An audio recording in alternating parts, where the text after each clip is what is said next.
Salam sejahtera bagi kita semua saudara sekalian.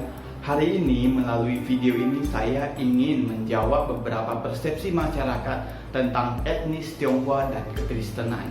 Oleh sebab itu saudara, saya akan mengajak saudara untuk melihat 3 persepsi mereka yang kurang benar mengenai kita. Pertama adalah orang Kristen adalah orang yang tidak berbakti kepada orang tua karena mereka tidak menyembah leluhur. Yang kedua adalah kekristenan adalah budaya atau agama orang barat yang tidak ada hubungannya dengan kita, etnis Tionghoa. Yang ketiga adalah kekristenan itu bukan budaya kita, karena budaya kita adalah budaya yang dipengaruhi atau yang bersumber dari agama-agama lain. Demikian saudara, kita akan menjawab 3 persepsi masyarakat dari perspektif Alkitab.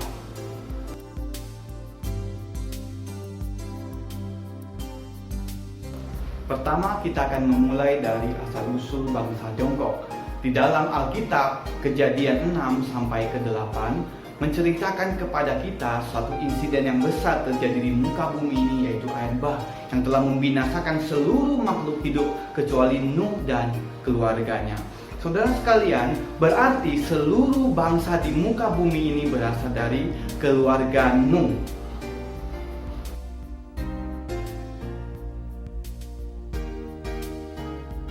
Jika seluruh bangsa di muka bumi ini berasal dari keluarga Nuh, maka bangsa Tiongkok juga berasal dari keluarga Nuh.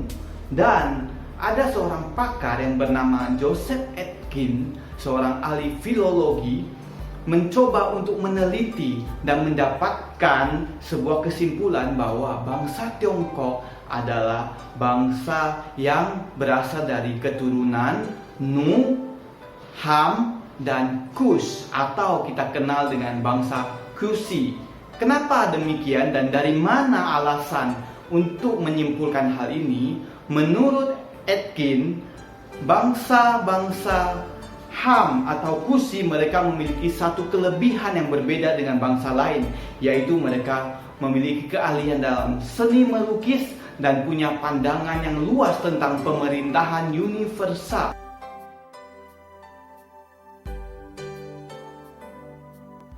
Ya, saat ini kita tidak hanya melihat apa yang tertulis di dalam Alkitab saja, meskipun sebagai orang Kristen kita meyakini dengan iman kita bahwa itu benar.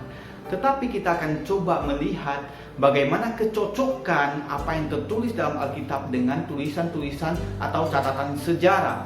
Menurut sejarah, raja pertama Tiongkok adalah Raja Fu yang berdiri atau memerintah pada tahun sekitar 2900 sebelum Masehi. Dan berarti peradaban Tiongkok itu sudah dimulai pada tahun 2900-an sebelum Masehi.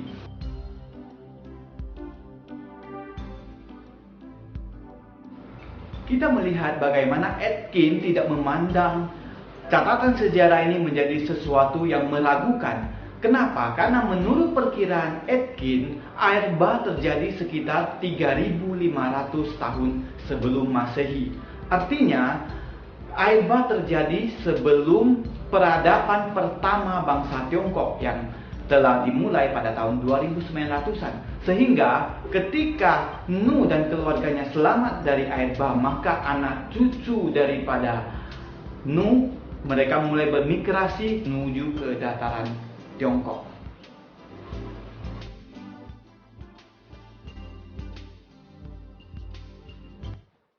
Selanjutnya kita berbicara tentang kepercayaan bangsa Tiongkok atau kepercayaan kuno mereka.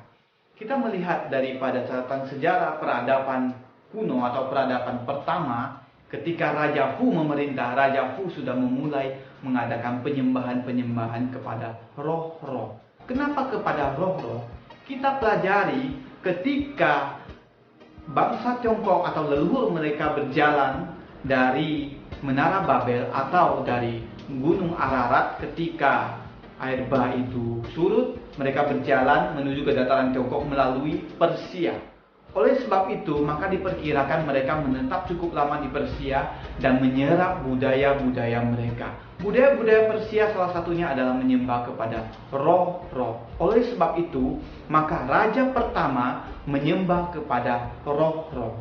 Kemudian setelah Raja Fu dilanjutkan dengan Raja Huangti.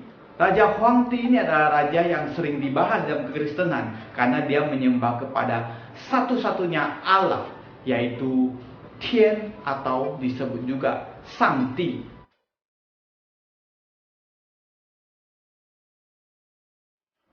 Dan Raja Huangti ini mendirikan satu kuil untuk menyembah Sangti, Allah yang Maha Kuasa atau Allah satu-satunya.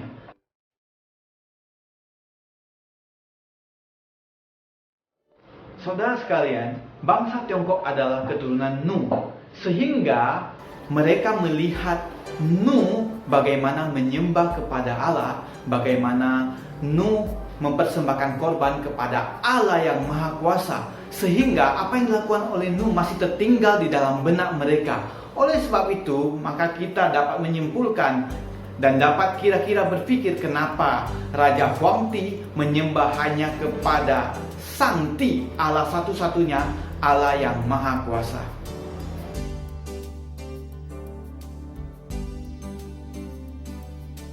Dalam penyembahan bangsa Tiongkok kuno, mereka juga mempersembahkan korban. Korban berupa binatang-binatang yang gemuk atau tumbuh-tumbuhan yang kemudian dibakar di atas tumpukan kayu dengan api. Saudara sekalian, kita juga melihat apa yang mereka lakukan sama dengan yang dilakukan oleh Nuh. Ketika air bah surut, maka Nuh mendirikan mezbah kepada Tuhan dan mempersembahkan korban bakaran sebagai tanda ucapan syukur kepada Tuhan.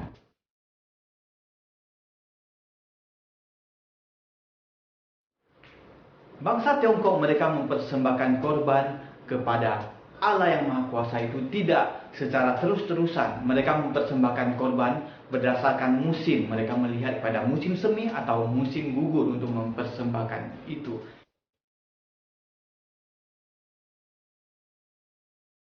Kita melihat dalam catatan Imamat, Tuhan juga memerintahkan kepada orang Israel untuk merayakan hari raya pada masa-masa panen gandum dengan mempersembahkan korban kepada Tuhan.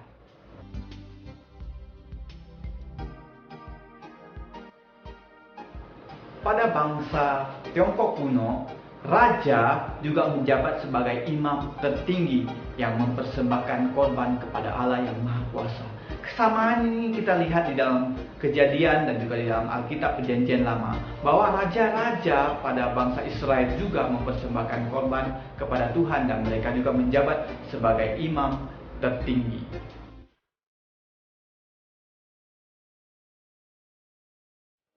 Ajaran Tiongkok yang terkenal adalah berbakti kepada orang tua. Mereka mewajibkan kepada anak-anak untuk menghormati dan menafkahi orang tua mereka seumur hidup. Demikian juga saudara dengan ajaran kekristenan.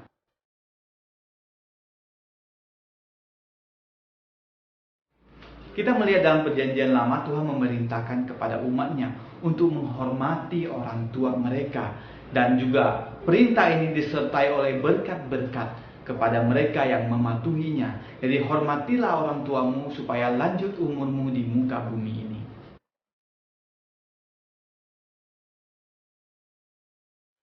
Bangsa Tiongkok mereka melakukan tarian religius untuk menghormati Allah mereka.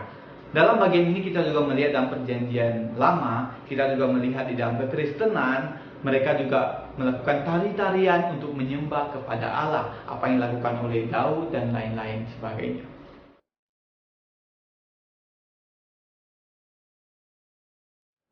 Selanjutnya kita akan membahas tentang tulisan atau karakter Mandarin. Karakter Mandarin berasal dari tulisan Tiongkok kuno yang berbentuk gambar-gambar. Sehingga di dalam gambar-gambar tersebut terisi catatan sejarah atau catatan peristiwa yang ingin disampaikan kepada kita. Kita akan lihat satu persatu karakter. Sebagai contoh, saya akan membahas dua karakter Mandarin yang berhubungan langsung dengan apa yang kita bahas pada hari ini, yaitu mengenai Nu dan juga mengenai Menara Babel. Karakter pertama adalah karakter kapal. Chuan. Karakter kapal dalam bahasa Mandarin terbentuk dari 3 karakter, yaitu Zhou, Pa, Kou. Karakter ini menunjukkan kepada kita tentang ciri-ciri kapal besar pertama di dunia. Karena kita melihat Allah memerintahkan Nuh untuk membuat bahtera sebelum air bah dicurahkan, karena Allah ingin menyelamatkan Nuh dan keluarganya. Peristiwa air bah ini tercatat dalam Kejadian pasal 6 ayat yang ke-9 sampai yang ke-22. Karakter kapal ini menceritakan kepada kita bahwa kapal adalah sesuatu objek yang mengapung dan di dalamnya terdiri dari 8 orang. Ke-8 orang tersebut adalah Nuh dan istrinya, ketiga anak Nuh dan ketiga menantunya. Jumlah keseluruhan adalah 8 orang. Mengingatkan kita kepada peristiwa pembangunan Menara Babel oleh keturunan Nuh setelah peristiwa air bah dengan tujuan supaya mereka tidak berserak-serak. Tercatat dalam Kejadian pasal yang ke-11 ayat 1 sampai yang ke-9.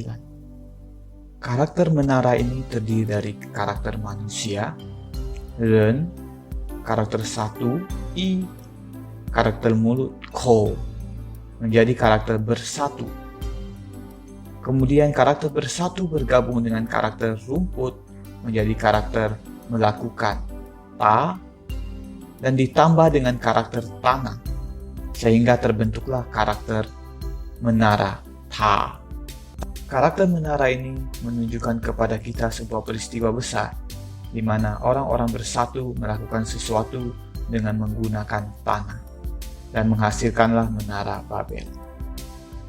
Demikian 2 contoh karakter Mandarin yang kita bahas, dan karakter-karakter lain akan dibahas dalam kesempatan lain. Dari sekian banyak hal yang telah kita bahas, maka kita dapat menyimpulkan bahwa bangsa Tiongkok berasal dari keturunan Nuh.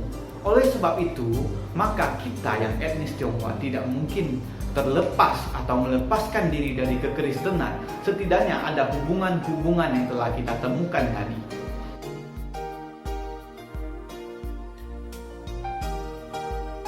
Setelah membahas sekian banyak hal, maka saya akan menjawab pertanyaan atau persepsi yang pertama tentang orang Kristen tidak berbakti kepada orang tua karena tidak menyembah leluhur. Saudara sekalian, kita melihat siapakah leluhur kita sesungguhnya.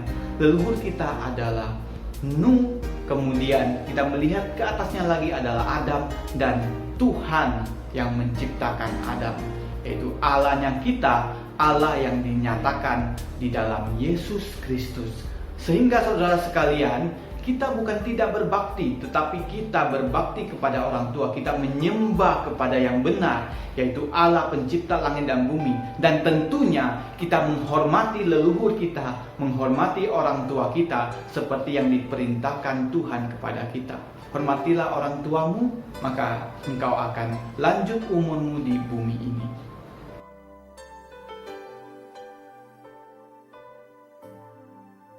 Untuk menjawab persepsi yang kedua dan yang ketiga, yaitu kekristenan adalah budaya barat atau kekristenan tidak ada hubungan dengan etnis Tionghoa, maka saudara sekalian, kita sudah memberikan jawaban sejak tadi. Apa yang kita nyatakan, apa yang kita pahami, maka kita tahu bahwa kekristenan punya hubungan yang sangat erat dengan budaya kita dan dengan etnis Tionghoa.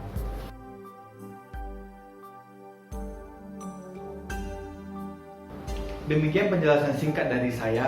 Semoga menjadi berkat untuk saudara sekalian. Tuhan Yesus memberkati kita semua.